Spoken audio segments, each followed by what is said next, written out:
That hurt. But my balls itch. PMR says Derek is a Gregg apologist. No, I'm not. I've wanted Gregg to be gone for a long time. You guys all know that. But I have a deep sense of empathy. And I feel like if Gregg would have just gotten his ass kicked, you know, and there were no other extenuating circumstances, it would have made me feel better about Gregg being fired, which he's not going to be. It just would have made me feel like, okay, Gregg had his shot and he blew it. And now I kind of feel like, well, Gregg had his shot, but other guys blew it, including a ref and a guy getting a red card. But it's still 75% Gregg's problem and his fault.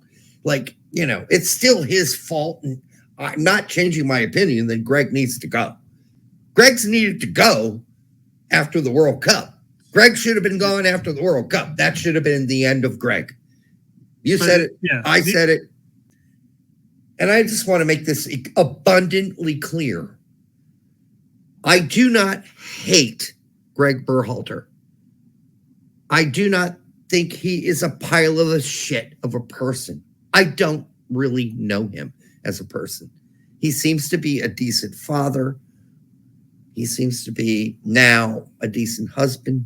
He seems to be a decent human being, maybe subdued, whatever you want to call it. But I just want to make it clear. My opinion of Gregg Berhalter should not be the coach of the U.S. men's national team ever.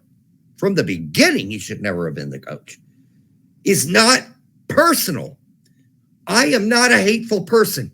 In fact, I think we should all generally try to love each other and be accepting of each other and have empathy for one another. That's my general worldview, okay? I am critical of Gregg, and I am critical of other people, and I've been critical of our friends, and they've come on our show, and we've had debates. That doesn't mean we hate them. It doesn't mean we dislike them. I mean, the amount of people that throw hate at Max Bretos, I think, is unfair. Max is a good guy. He's a decent man. He's a good person. I don't think you need to hate Max Bretos or throw hate at Max Bretos. You can disagree with him, as we do here on this show. But let's not get to hate. Let's not get to despise. Let's not get to puking or anything like that. Yeah. Okay. Does Gregg make me, watching some of the way we play, does it make me physically ill sometimes? Yes. But I don't think Gregg is inherently a horrible, horrible person. He might have been when he was 20, when he kicked his wife, but he's not that person anymore. And I just can't get to wrap my head around the vitriol. That's all I'm saying. Like, none of us should feel that way. Like, you can't go to bed at night with that kind of rage in your head. At some point, you got to say, he's not the guy for the job. Gregg Berhalter. He's never been actually the guy for the job. Never been, ever been.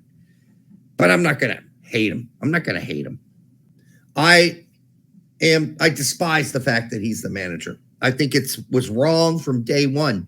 I don't know why he got hired. Yeah, we do. Yeah, we do. It's called nepotism. I just think it's really good that we all keep our hearts clear. Clear and no real darkness in our hearts.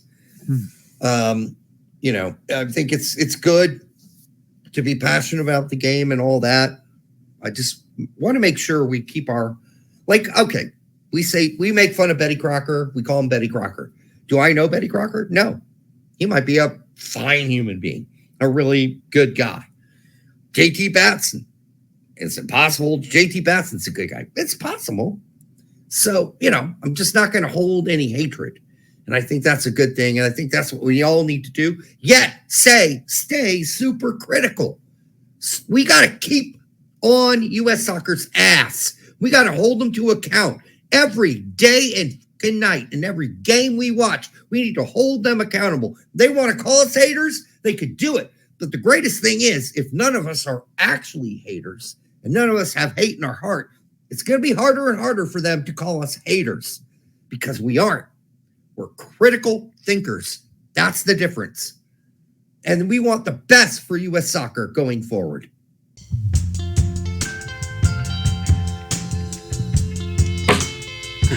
That hurt.